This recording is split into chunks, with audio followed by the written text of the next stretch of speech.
النجم الشامي اليوم بدي رحب فيك عبر موقع الفن. نحن موجودين بكواليس تصوير كليب جديد لإلك، خبرنا عنه أكثر. حبيب قلبي، أول شي اسم الأغنية جيناك، من كلمات وألحاني كالمعتاد، من توزيع عليان دبس وإخراج جاد رحمة.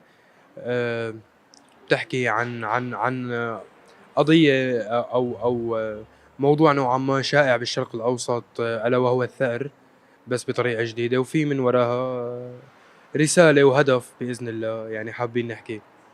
خلينا نحكي شوي عن اللوك المعتمد وشايفين هون شطب بحاجبك.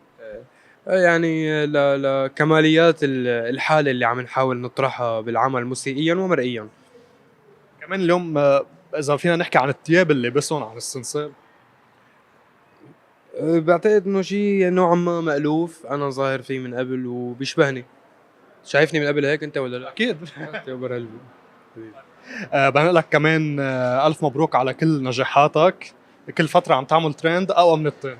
حبيب قلبي، كتر خير الله.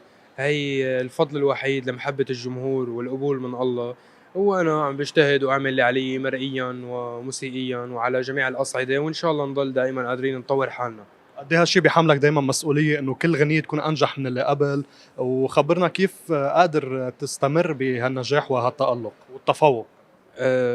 بصراحة بهالمرحلة ما بقى عم طلع على فكرة النجاح بالرقم، قد ما هو عم بهتم على فكرة.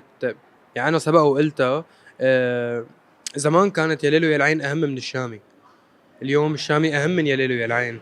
فأنا عم بهتم بحالي وعم بهتم بصورتي للجمهور، وعم بهتم أكيد بالأعمال موسيقيا وبانتشارها، ولكن محور الاهتمام وسع شوي، وإن شاء الله يعني يكون في اختلاف اللي أنا حابب أطرحه بالفترة الجاية يبين للجمهور.